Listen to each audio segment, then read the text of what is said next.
While Andrew Berry was busy fumbling the future of the Browns' quarterback room, Jerry Jones was sipping his morning coffee, flipping through film, and probably muttering something like, "Why don't we just bring the kid home?" And suddenly, the unthinkable doesn't seem so far-fetched. Let's talk about it. A Shedeur Sanders trade to the Dallas Cowboys. Now, at first glance, wild, absurd, clickbait tier conspiracy. But dig deeper, and it starts to make too much sense. First off, if you're into the real story and all the messy twists they don't show on highlight reels, go ahead and subscribe. And if you're sticking around to see how this Browns QB chaos plays out, you should definitely be subscribed. We got the legacy factor. Deion Sanders made his name in Dallas. He built an empire in that star-studded blue and silver. Jerry Jones still adores him. That connection, that bond, it's real and it runs deep. Now, fast forward Shedeur, a rising face of the league, already rocking a Nike deal, already dominating headlines, already moving merch like he's in year 5. And he's Deion's son. The opportunity here is not just to win games. It's to build a dynasty brand. And if there's one thing Jerry loves almost as much as winning, it's owning the narrative. Pair Shedeur's swagger with the Dallas spotlight. It's a media gold mine. Every game is prime time. Every presser is national news. Every throw, a statement. But it's not just about glitz and headlines. Let's talk football logic. Dak Prescott isn't on the hottest seat in the league, but let's not act like his long-term future is locked. There's uncertainty. There's playoff frustration. And there's a fan base that is hungry, desperate, for a spark, a jolt, a new chapter. Shedeur is that jolt. His play style fits. His mental toughness fits. His national appeal, it more than fits. So how does this happen?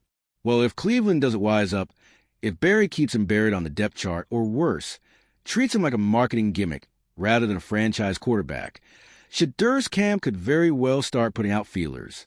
Quietly, strategically. And Jerry, he's the king of opportunistic aggression. You think he wouldn't toss a few draft picks and a depth player at the Browns to get Deion's son in a Cowboys jersey? Please.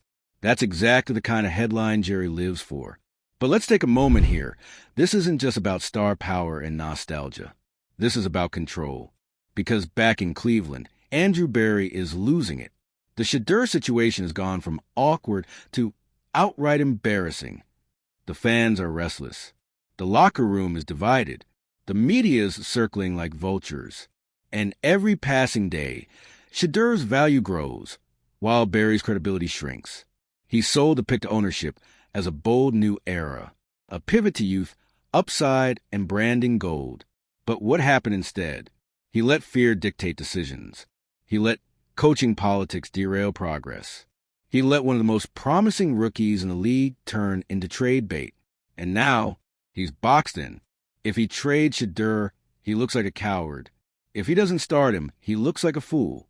And if Shedeur walks away with class and poise and becomes a star in another city, Berry becomes NFL history's latest cautionary tale. So here we are, caught between legacy and leverage. On one side, Shedeur Sanders, poised, professional, and painfully underutilized. On the other, Jerry Jones, legacy-obsessed, still chasing one more Super Bowl, still swinging for the fences. And in the middle, a Browns franchise once again on the verge of self-destruction. Because this whole thing is about to reach a breaking point. Shedeur's not going to wait forever. His team knows his worth. His father definitely knows it. And while Cleveland hesitates, the rest of the league, especially Dallas, is watching with a smirk, waiting, plotting, ready to pounce. The question isn't whether a trade is possible. It's whether Andrew Berry has a backbone to either commit fully to the future or admit that he was never really ready for it. Because one way or another, Shedeur Sanders is going to own Sunday headlines. The only mystery left is what city he'll be doing it in. And here's where things get especially messy. The Browns had the blueprint in their hands. They had the prototype for the modern NFL quarterback. Media ready, brand strong, laser sharp on the field, and composed under pressure. In short, they had the guy, and they let internal politics, outdated mindsets, and fragile egos fumble into a full-blown organizational crisis. Now, Let's not sugarcoat what a Shedeur to Dallas deal would mean. It wouldn't just be a trade. It would be a power shift, the kind that echoes through front offices and fan bases for years.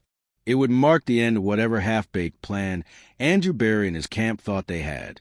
Because if Sanders walks, especially to a team like the Cowboys, it becomes clear to everyone in the league. Cleveland was never serious about winning with him. And that's not just a bad look. It's a reputation killer. Look around the league right now. Front offices are making bold moves. Houston handed C.J. Stroud the keys and never looked back. Jacksonville built the entire system around Trevor Lawrence. The Bears want to do the same with Caleb Williams, if that pick plays out. And all the while, Cleveland is sitting on one of the most dynamic young quarterbacks in the league and treating him like a PR distraction. It's baffling. It's frustrating. But worst of all, it's predictable. Because this is what happens when old-school thinking collides with new-era athletes. When organizations still think control is more important than connection. When GMs talk about culture but don't actually understand it. You draft Shedeur Sanders and then act shocked when he doesn't want to be micromanaged. That's like buying a Ferrari and being mad it doesn't drive like a Camry. This kid is built for the spotlight. He's not a system plug-in. He's a system changer. And let's just be real, Dallas sees it. Jerry Jones isn't just looking at what Shedeur can do for the Cowboys today. He's already imagining what a Sanders-led offense looks like 5 years from now. He's thinking legacy, dynasty, the next generation of America's team, wrapped in athletic dominance and media magic.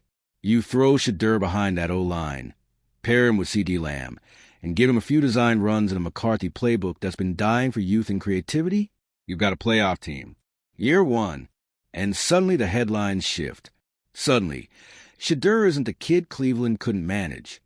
He's the face of the NFL's most valuable franchise. Now back in Cleveland, that's where the real reckoning happens. Because if Shedeur is traded, you better believe fans will revolt. This isn't just about numbers anymore. This is emotional. This is personal. The fan base has rallied around him. They've defended him. They've worn the jerseys, posted the clips, supported the cause. And if Berry lets that go, he's not just losing a player. He's losing the faith of the city. We're talking billboards, burned jerseys, canceled season tickets, leaks from the front office, player comments, former legends speaking out. The works. It will be chaos. And maybe, just maybe, that's the only thing that will finally force this franchise to confront the real problem. They don't know what to do with a star. They never have. From Johnny Manziel to Baker Mayfield to now Shedeur Sanders, it's always the same cycle. Promise. Hype. Mishandling. Implosion. Repeat. But here's the twist. Shedeur is not going to implode. He's not self-destructive. He's calculated. If they trade him, he's going to rise. If they keep him and finally do right by him, he's going to rise. Either way, he's not going anywhere except up. So the only real question now is, will Cleveland rise with him or watch from the sidelines while he builds a legacy somewhere else? Because time is running out. The trade window won't stay open forever. Dallas won't wait around while the Browns figure out how to stop stepping on their own feet. And Shedeur? He's watching. He's waiting. And whether it's through the tunnel at First Energy Stadium or beneath the lights at AT&T Stadium, one thing is certain. His era is coming. And you can either get on board or get out of the way. And here's the thing. This isn't just a Shedeur Sanders story anymore. It's an NFL turning point. It's the league's uncomfortable collision with the influencer-athlete generation. And Shedeur? He's at the very center of it, calmly tossing spirals while an entire front office scrambles to control a narrative that's already sprinted 5 yards past them. Because what Cleveland still doesn't seem to understand is that you can't unwrite this story.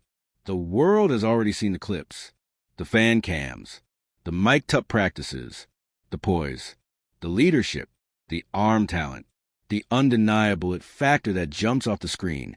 You can't stuff that back in the bottle. And so now, Andrew Berry finds himself in the worst kind of GM nightmare.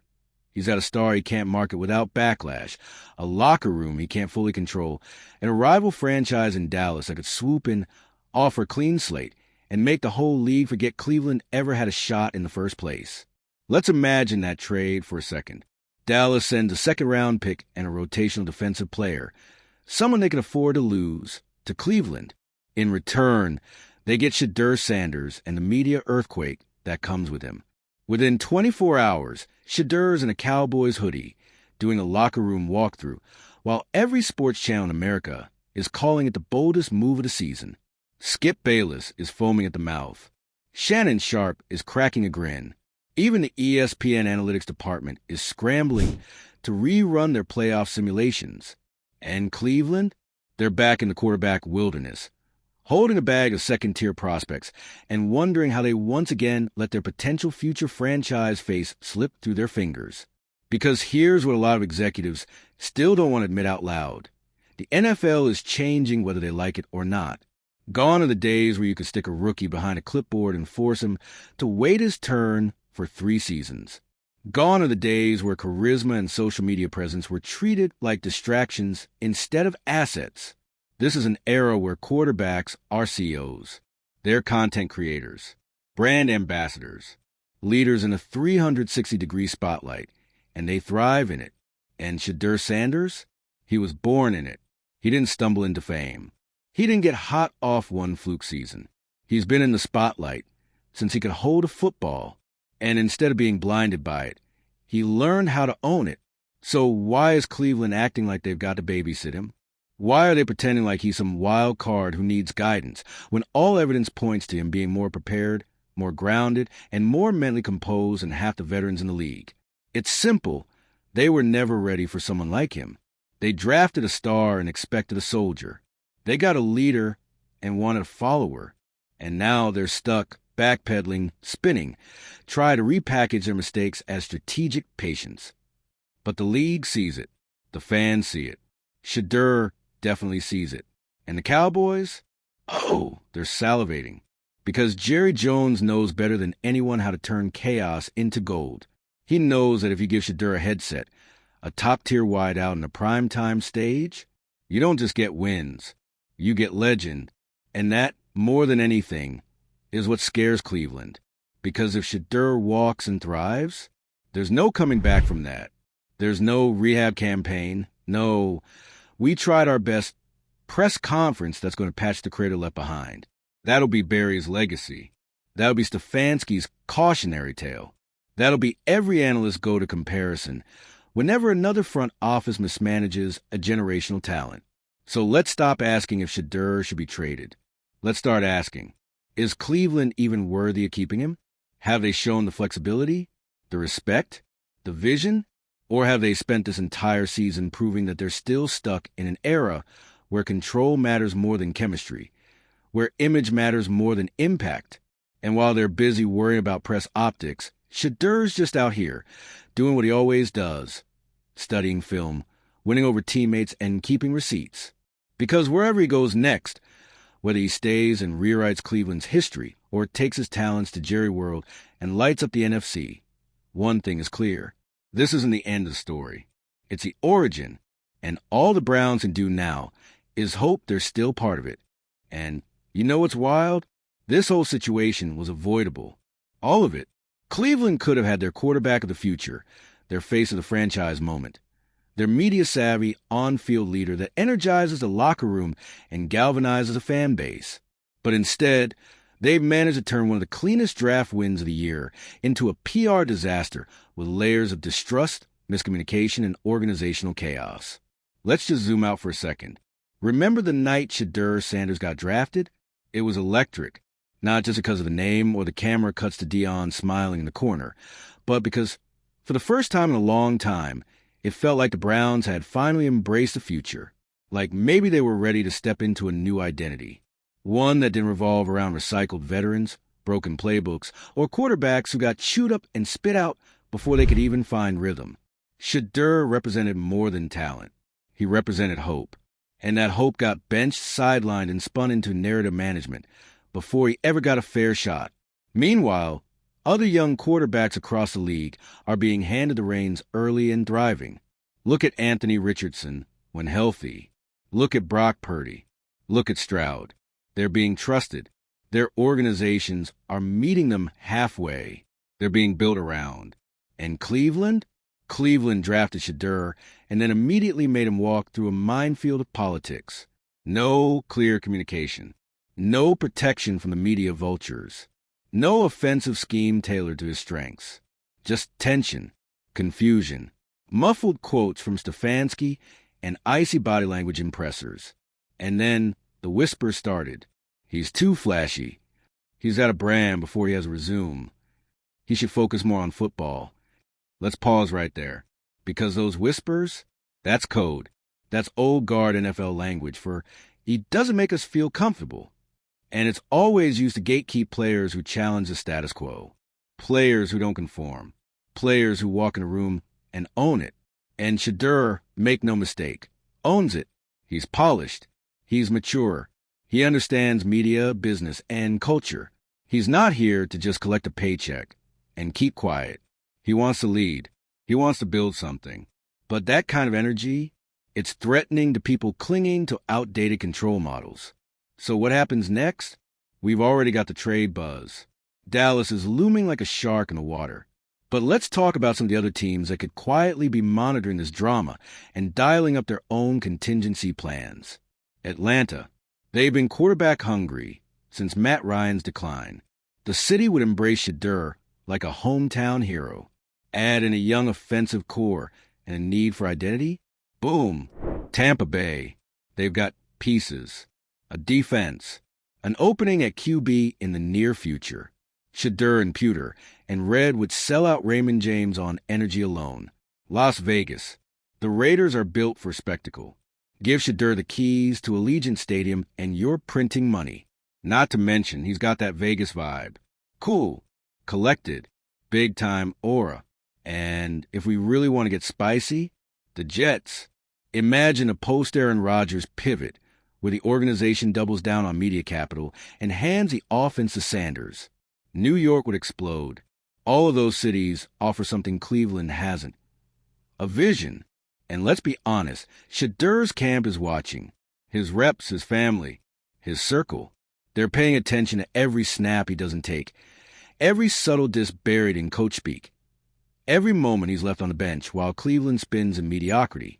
So if the Browns really want to keep him, if they want to stop the leak and build something that lasts, they need to act like it. And that means no more hedging, no more vague timelines, no more maybe next week energy. You either commit to the future or you let it walk out the door and become a dynasty starter for someone else.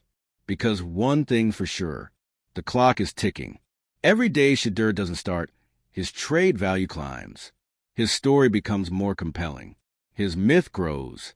And one day soon, another franchise can take that risk and turn it into a reward.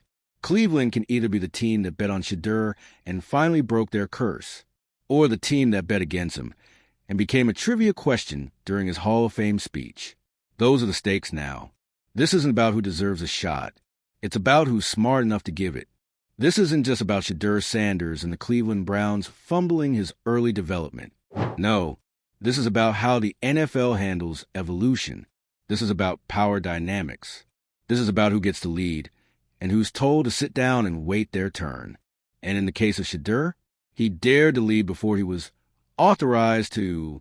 That's the real drama, not the jersey sales, not the sideline footage, not even the trade rumors. The chaos surrounding Shedeur didn't start because he wasn't good enough. It started because he was already too good for the role they wanted him to play. They wanted a quiet rookie, a backup, a brand booster, someone to flash in a few preseason highlights and then disappear until 2026. Instead, they got a quarterback with poise, presence, and pressure-proof DNA. Someone who walks into a huddle like he owns the place, who already thinks 3 plays ahead, who doesn't shrink in front of Mike or in front of a blitz. And rather than celebrating that, the Browns froze because Shedeur forced a mirror in their face. And what did that mirror show? A franchise that still hasn't figured out what kind of team it wants to be. Do they want to be bold? Do they want to embrace this new era of empowered athletes, fast offenses, and high IQ playmakers with off-field influence? Or do they want to keep pretending the NFL is still a 1997 simulator where rookies get hazed Coaches bark orders without question, and the quarterback has to earn respect by not talking, because you can't have both. You can't cash in on Shedeur's star power and then muzzle him when he speaks. You can't build your social media around him and then freeze him out of game day. He's either your guy or he's not. And right now, Cleveland looks like they're still trying to have it both ways. But let me be clear, that time is over. The modern NFL doesn't wait. Teams move fast. Dynasties aren't built on patience anymore. They're built on precision, alignment, and decisiveness. And Shedeur? He's ready for a team that's decisive about him. Because that's what we're all watching for now. Not just whether he gets traded, but whether he finally ends up somewhere that understands what they have. Not a project. Not a placeholder. Not a hype machine. A field general. A franchise QB with Gen Z charisma and Gen X toughness. The kind of player who studies a playbook, breaks downfield with his receivers, and then goes home to review media strategy for his brand deals. That's the level Shedeur is operating on. And frankly, very few franchises are equipped for that, which is why this saga is way bigger than one season, one coach, or one front office. It's symbolic of the tension happening across the league. You got teams that still treat quarterbacks like pawns, plug-and-play tools, disposable if inconvenient. And then you've got the future-facing organizations, ones like Miami, Philly, and even Houston now, who build with intent, who don't just draft a guy, they partner with him. And Shedeur, he's looking for that partnership. He's not asking for special treatment. He's asking for equal footing, input, trust, which, let's be real, is exactly what every great quarterback demands. Tom Brady didn't sit quietly. Patrick Mahomes gets consulted. Aaron Rodgers had input even before the Jets. So why is it so threatening when Shedeur wants the same? We know why. Because he doesn't fit the mold. Because he dares to combine swagger with substance. Because he shows up in a designer hoodie, drops 250 yards in practice, and then leads a team prayer circle. Because they can't box him in. And that terrifies the old guard. But guess what? That old guard is aging out. And this new generation, they're not waiting for permission anymore. They're building empires, not just careers. They're controlling their image. They're taking control of their narrative from day one. And in that sense, Shedeur is just a beginning. He's the prototype. The first of many quarterbacks who won't be told to sit still while the team figures out what to do with him. So let Cleveland squirm. Let Barry sweat over trade calls. Let Stefanski mumble through post-game interviews, hoping no one asks about QB1 again. Because while they spiral, Shedeur Sanders is planning, plotting, preparing, whether that next chapter is in Dallas, Atlanta, Vegas, or miraculously, still in Cleveland. One thing is clear, he's not waiting anymore. And neither are we.